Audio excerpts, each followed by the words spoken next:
No, että kun mulla on semmoinen ota ne kumpia.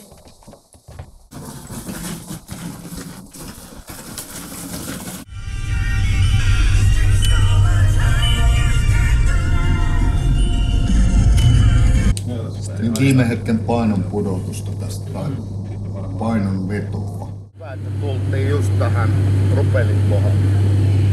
Vai mitä?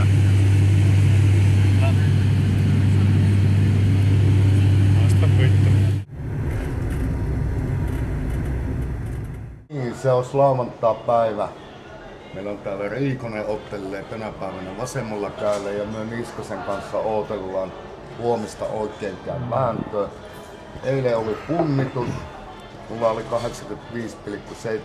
kiloa, eli just pääsin sinne 86 alle. Ja mitenkäs sulla Riikonen meni? Ilman rahapussia oli paino semmonen 104 ja 95, että meni tankkaus ainakin ihan kohilleen täällä päivää ennen punnitusta tultiin. Joo, ja mulla oli sitten 105,1, että meni niinku putken tuo kaikilla tuo punnitus. Että just raskaaseen sarjaan.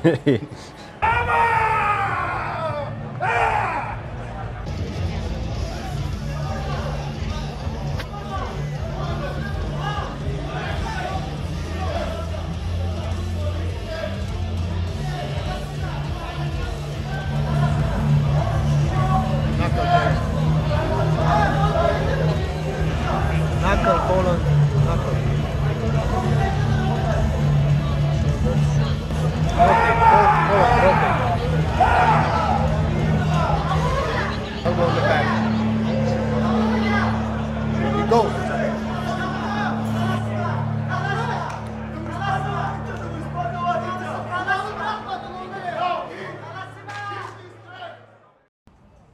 No niin, ne olisi lauantain ja vasemmankään väännöt ohi.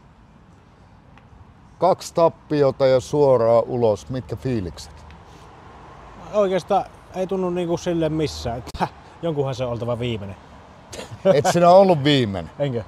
Kolmanneksi viimeinen. No, kumminkin siellä toista kärkipäätä pitämässä, mutta ei vaan riitä voima siihen sarjaan. Että mahaa pienemmäksi ja käsiä isommaksi. Taso oli todella kova. Niin, niinhän se aina on kun hävitään. Kyllä. No, mitä ensi kerralla tehdään paremmin? Ensi kerralla ollaan tiukemmassa kunnossa, mennään pienempään sarjaan ja laadukasta treeniä on ollut pidemmän aikaa.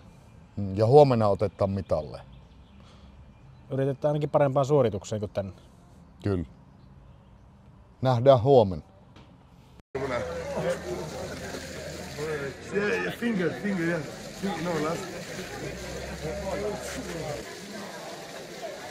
It's not strong, but it's big. Strong man. And like this with the finger, show. Try with him like this.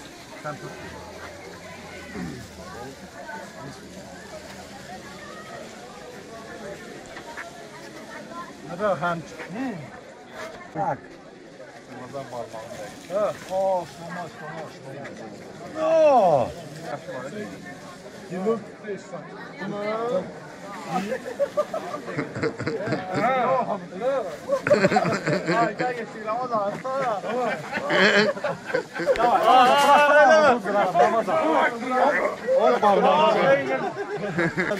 Your finger goes 28. No niin.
No niin, nyt ollaan täällä Euroopan mestaruuskisoissa toinen päivä oikea käsi ja Marko pääsi aloittamaan, oliko nyt Mastersissa Kyllä. 86 ja mä sain minun korvan nuppiini tiedon, että saitte jonkun voitonkin. No joo, mutta 4. jäättiin. Kyllä. Ruottalaiselle hävisin 2 matsia, että ei kyllä voi tyytyväinen olla. Ihan kelle tahansa olisit mulle voinut hävitä. Kyllä, tää on vähän häpeä. Niin. Mutta ensi kerralla sitten varmaan parempi. Kyllä. Kyllä, kyllä. Pronaatio petti, ei ollut voimaa. Mitäpä siinä? Mitenkäs tässä sitten, sä kummankin voititkin matsin siellä, että mitä siinä tapahtui? Mä olin vaan kovempi jätkä. Sä olitko sillä hetkellä kovempi jätkä? Eli tästä lähdetään maanantaina takaisin Suomeen vahvistamaan pronaatiota. Kyllä. Ja takapaine. Onko muuta mitään omia huomioita vielä tähän? No ei oikeastaan, mutta kun pettymys on, että kyllä mitallia lähdettiin hakemaan. Mutta aina ei onnistu.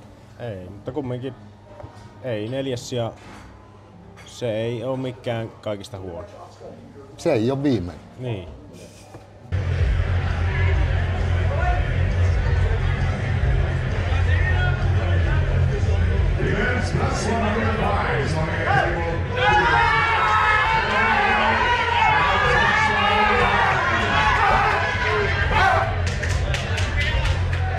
Hyvä Topias!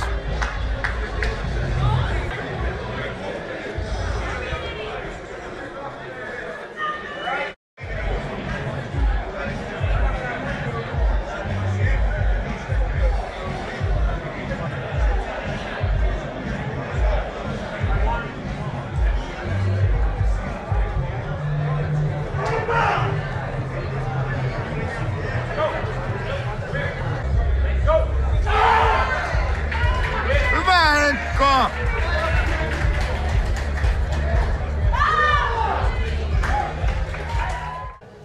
Se olisi toinen päivä ohi ja tulokset on selvillä. Pitäisikö Topias, olitko sä 11? Näytteen tietojen mukaan oli tosiaan 11 molemmilla käsillä ja meni paremmin kuin vasuri, vaikka sijoitus oli sama. Sain semmoisen tappomeiningin siihen. Mutta ja ensimmäisen voitin matsin ja sitten tuli 2 häviöä ja sille ei varmaan mitään, jos ei voima riitä. Niin, tästä lähdetään jatkamaan. Hyvä juttu. Ja Henkka taisi olla 8. Tähän on hyvä lopettaa, on kommentti. Tuu tähän lopettamaan.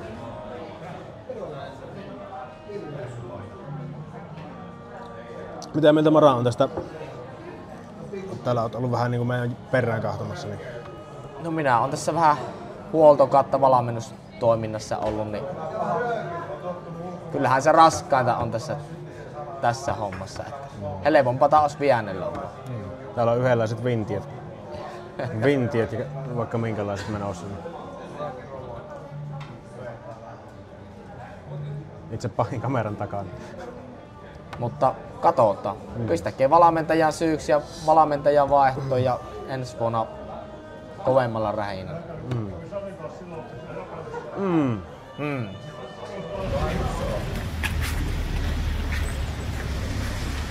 Tultiin karkkia ostamaan. Ja jäätelöä ja purkkaa.